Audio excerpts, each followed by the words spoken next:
Jack McCall would say anything to get what he wants. Hello? She's in labor? Go ahead. Stuck in box. Thank you so much. I got a baby on the way. Thank you so much. Twins! It's twins! It's on the house? Oh, thank you so much. Welcome to What the Flick, everybody. Right now we're going to be talking about 1,000 Words. The only two of us who bothered to see this movie, Alonso Duralde, Christy Lemire. But I'm Matt Atchity, and that's Ben Mankiewicz. 1,000 words. Eddie Murphy only has 1,000 words left to say before he dies. It's as high concept as you can get. Take a look. But he just lied. You agree to have my book published? That goes without saying. You have my word, sir. To the wrong guy. What the hell was that? You and this tree are now connected. Hello? When you talk, all the leaves fall off the tree. I want my baby back, baby back, baby back. I want my baby back ribs. What happens when a tree loses all its leaves? I could die? What do I got, 1,000 words left? Can we talk? So what do you say we make a deal? Hello, Jack. Yeah. Good. Venti triple shot latte. Iced latte. Extra milk. So this is exactly what you think it's going to be.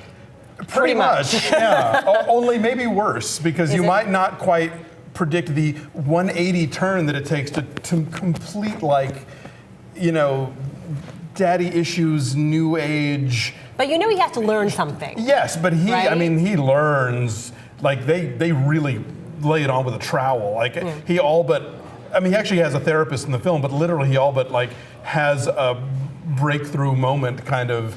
Where he's crying. Yeah. I mean, like, they really, this is not just like a comedic, like he learns his lesson. This is a, you know, really kind of, which is fine if you do it in real life, but in a comedy like this, it plays off as just really sort of sappy and ingenuous. And tonally off compared to the wackiness that preceded it. We should mention that this was made, like, what, 3 years ago? It's been sitting around for a long time. It's been collecting dust. I guess they were trying to capitalize on the dramatic ability that Eddie Murphy showed in Dreamgirls, right?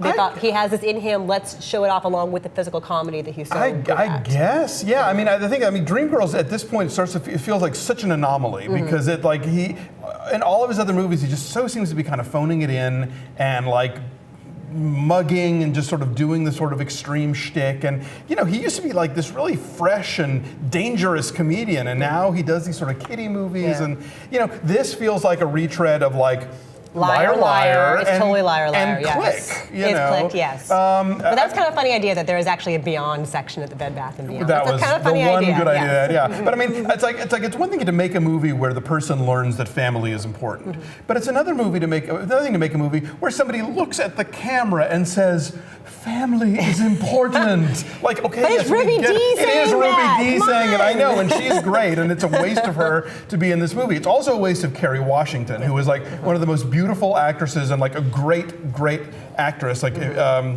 was the film she did a couple years ago where she was the Black Panther?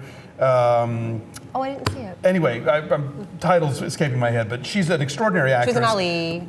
Yeah, and here she is wearing, I kid you not, a dominatrix bikini. Because she can. Because she can. I mean, she can pull it off. She looks hot. But it's like, that's the kind of thing that's going to follow her for the rest of her career. Right. And it's like, no, she's too good an actress for this. And she's too good an actress to be the girl in an Eddie Murphy movie with nothing funny to do or say. She's a very shrill, demanding wife. Yeah. Eddie Murphy puzzles me. Well, first of all, there's a scene in the trailer where he helps the older guy, the blind guy, across the street, which is, I mean, you know, again, it's a comedy and you're culling your best material there, and that scene is painful. It's so clearly Well, the off. thing is that the blind guy wants to cross the street, and he's asking Eddie Murphy, is it safe to cross? And Eddie Murphy can't speak, so he sort of grunts, and the guy assumes it's like like, sure, you can. And so that's why he gets thrust into traffic, but then Eddie Murphy has 18 Starbucks cups because he couldn't order correctly from Jack McCall. Oh, and my God, the Starbucks product placement in this movie is staggering. But then as he tries to get, there's a moment in the trailer that reminded me of one of my favorite comedy scenes. Bowfinger? From Bowfinger. Yes, it reminded me of that as well. Which is such a reminded me of that as well. Oh, Heavenly God, oh, Heavenly God, oh, Heavenly God, oh, Heavenly God. They mentioned really fast, this is the kind of movie that is in really easy, cheap shorthand,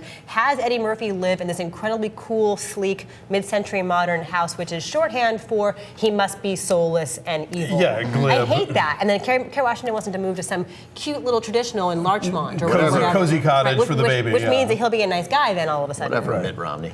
I'm not that wealthy. That's just me. So you guys, we didn't like it. No. No. I gave it a 2. I gave it a 2.3. which means you liked Friends with Kids more. Barely. It's just not a good week. Yeah. 2.2 then. Right. No score on the Tomatometer yet because it wasn't really screened for critics very much. They just showed it to us last night. Yeah. So 2.2 for 1,000 words. Bye.